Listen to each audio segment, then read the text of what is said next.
নমস্কাৰ ছাত্ৰ ছাত্ৰীসকল, স্থানাংক জ্যামিতিৰ অনুশীলনী 7.1 2 নম্বৰ কুৱেশ্যনটো তোমালোকৰ মাজলৈ লৈ আহিছোঁ।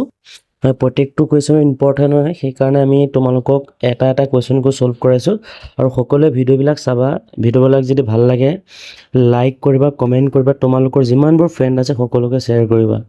আৰু যিহেতু তোমালোকৰ পৰীক্ষাৰ ওচৰ পাইছেহি, সকলোৱে টাইম বিনা কাৰণত কেতিয়াও ৱেষ্ট নকৰিবা আৰু যিমান পাৰা নিজে চেষ্টা কৰিবা আৰু নোৱাৰিলে মোক কমেণ্ট ছেকশ্যনত জনাবা তোমালোকৰ কোনটো চেপ্টাৰ বেছি অসুবিধা হয়। মই সেইটো চেপ্টাৰে কুৱেশ্যনবিলাক তোমালোকৰ মাজলৈ লৈ আহিবলৈ চেষ্টা কৰিম, ঠিক আছে। আৰু 2 নম্বৰ কুৱেশ্যনটো এইটোৱে আছিলে যে অনুশীলনী 7.1 2 নম্বৰ কুৱেশ্যনটো এইটো আছিলে যে 0.0 আৰু 36 15 মাজৰ দূৰত্ব উলিয়াবলৈ কৈছে। দূৰত্ব উলিয়াবলৈ কৈছে, গম পাইছেনে? যে তুমি এতিয়া ওপৰৰ 7 অনুচ্ছেদ, আমি আগৰ 7.2 অনুচ্ছেদত আমি সেইটো আলোচনা কৰিছিলোঁ যে এ বি নগৰ দুখনৰ মাজৰ দূৰত্ব উলিয়াব পাৰিবানে, সেইটো কথাও ইয়াতে সুধিছে। কিন্তু আমি ইয়াত এ বিৰ মাজৰ দূৰত্বটো আমি উলিয়াই দিম। ইয়াতে তোমালোকে যেনেকৈ আমি আগৰ কুৱেশ্যনকেইটাত সলভ কৰিছিলোঁ, তোমালোকে এনেকৈ লিখি ল'ব পাৰা যে ধৰা হ'ল বিন্দু কেইটা, ঠিক আছে। এনেকৈ লিখি ল'বা যে ধৰা হ'ল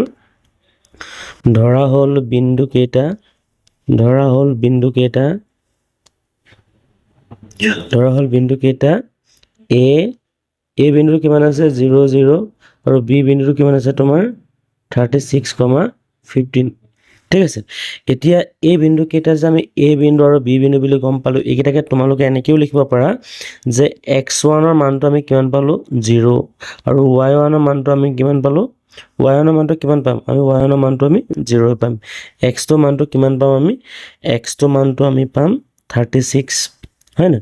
আৰু y2ৰ মানটো আমি কিমান পাম, y2ৰ মানটো আমি পাম 15। সেম তোমালোকে ফৰ্মুলাটো লিখি ল'ব পাৰা এনেকৈ, ঠিক আছে। আৰু এই বস্তুটো আমি ফৰ্মুলাটোত পুট কৰিম। ফৰ্মুলাটো কি আছিলে, ফৰ্মুলাটো আছিলে যেনে এ বিৰ দূৰত্ব, এনেকৈ লিখি ল'বা দেই, এ বিৰ দূৰত্ব। তাৰপিছত লিখিব পাৰা যে x2 minus x1 whole square plus y2 minus y1 whole square, ঠিক আছে। এনেকৈ লিখি ল'ব পাৰা। তাৰপিছত এতিয়া তোমালোকে ভেলুবিলাক পুট কৰি দিয়া। ইয়াতে দিয়া আছে x2 ভেলু কিমান দিয়া আছে, x2 ভেলু দিয়া আছে তোমালোকক কিমান দিয়া আছে 15 দিয়া আছে। আৰু x1ৰ মান কিমান দিয়া আছে, x1ৰ মান x2 মানটো কিমান দিয়া আছে তোমাৰ ইয়াতে, x2 মানটো দিয়া আছে 36, চাব দেই, x2 মান কিমান দিয়া আছে 36 আৰু y2 মান কিমান দিয়া আছে, x1ৰ মান কিমান দিয়া আছে তোমাৰ, x1ৰ মান দিয়া আছে তোমাৰ 0, কিমান হ'ব হোল স্কোৱাৰ প্লাছ y2 মান কিমান দিয়া আছে 15 প্লাছ 0 মাইনাছ হ'ব দেইটো, মাইনাছ 0 হোল স্কোৱাৰ, ঠিক আছে। এতিয়া তোমালোকে জাষ্ট সলভ কৰিলে হ'ল আৰু 36 পৰা 36 কৰিলে 36 থাকিব, হয় ন। 36 কিমান হ'ব হোল স্কোৱাৰ প্লাছ কিমান হ'ব 15 হোল স্কোৱাৰ, ঠিক আছে।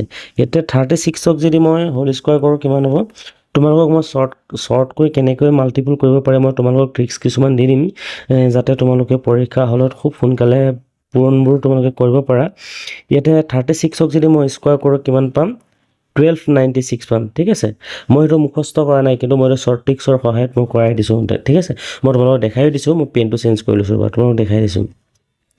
36 দিয়া আছে ন, এইটো 3 স্কোৱাৰ কৰিলে কিমান পাম মই 09 আৰু 6ক স্কোৱাৰ কৰিলে কিমান পাম 36 আৰু বাকী গোটেইকেইটা মই মাল্টিপুল কৰি দিম, যিটো আছিল 6 × 3 × 2, 3 6 × 18, 2 8 36, ঠিক আছে।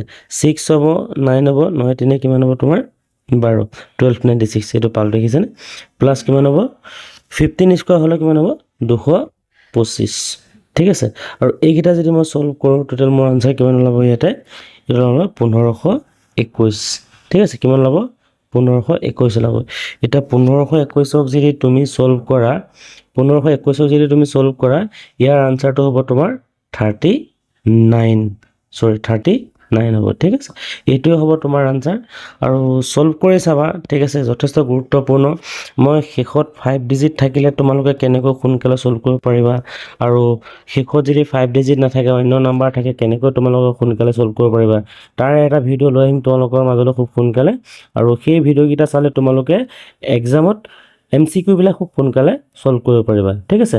ভিডিঅ'টো যদি ভাল লাগিলে ভিডিঅ'টো প্লিজ লাইক কমেণ্ট কৰিবা। আৰু ছেকেণ্ড কুৱেশ্যনটোতো অলৰেডি আমি সলভ কৰিলোঁ থাৰ্ড কুৱেশ্যনটো পাবৰ কাৰণে আমাৰ ভিডিঅ'টো ছাবস্ক্ৰাইব কৰিবা আৰু তোমালোকৰ যিমানবোৰ ফ্ৰেণ্ড আছে সকলোকে শ্বেয়াৰ কৰিবা ধন্যবাদ